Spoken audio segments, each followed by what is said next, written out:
Laili Majnu, Siri Farhad সহ বহু প্রেমিক যুগলের প্রেম কাহিনী আজও নাড়া দেয় মানুষকে। তাদের মতোই এক প্রেমিক পুরুষ ফেনীর আবুল হাশিম।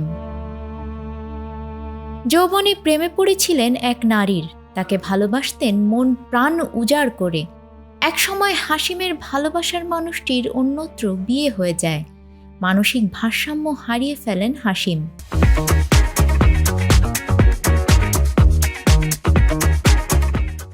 চিকিৎসার পর কিছুটা সুস্থ হলেও ৩০ বছর পূর্বে প্রিয়তমাকে না পাওয়ার বেদনায় ছেড়েছেন ঘর।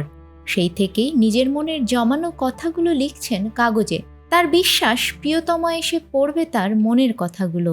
একটা কিছু ঘটবে যা জগতে ঘটেনি, আমি আশা করি ইনশাল্লাহ এটাই।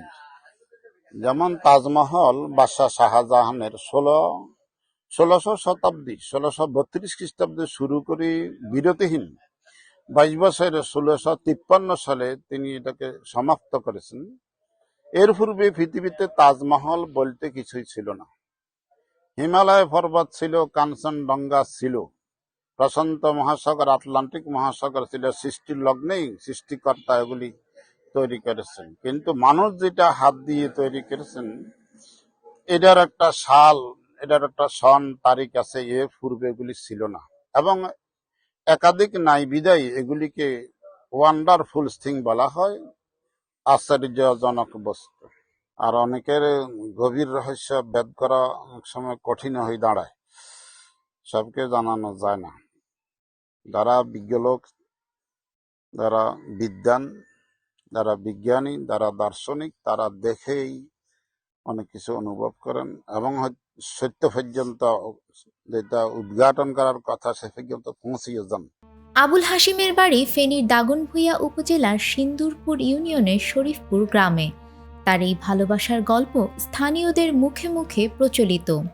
এখানে আজকে প্রায় ৩০ বছর পর্যন্ত আমাদের এই এলাকাতে আছে এবং এইভাবে চলতেছে। খাওয়া দাওয়া মানুষের থেকে খায়, যেখানে যায় এখানে খাওয়া দাওয়ার জন্য কোনো সমস্যা হয় না। আর এখানে যে সমস্ত জিনিসগুলো আনছে এগুলো জানি আমরা যে কিছু নিজেরও ইনকাম আছে, এখানে হাফেজি পড়ি টড়ি কিছুটা ইনকাম হবে, আর কিছুটা বাড়ির থেকে বিক্রি করি, জায়গা সম্পত্তি বিক্রি করিও আনে এগুলা সংগ্রহ করে। কেন সংগ্রহ করে এটা সে আল্লাহ জানে। আমরা দীর্ঘদিন পর্যন্ত জিজ্ঞাসা করি, কিন্তু প্রকৃত উত্তরটা এর থেকে আমরা এই পর্যন্ত পাইনি। মনের মানুষকে না পাওয়ার বেদনায় সব সম্পত্তি বিক্রি করে দেশের বিভিন্ন প্রান্ত থেকে প্রিয়তমার কথা ভেবে সংগ্রহ করেছেন দুর্লভ সব আসবাবপত্র। আবুল হাশিমের সংগ্রহে রয়েছে দৃষ্টিনন্দন ঝাড়বাতি, মাটির ব্যাংক, বিভিন্ন ধরনের দামি দামি আয়না। তার বিশ্বাস, এই আয়নাগুলোতে ফিরে এসে মুখ দেখবে তার প্রিয়তমা। আবুল হাশিম এখনো বিশ্বাস করেন প্রিয়তমা ফিরে এসে ধরবে তার হাত।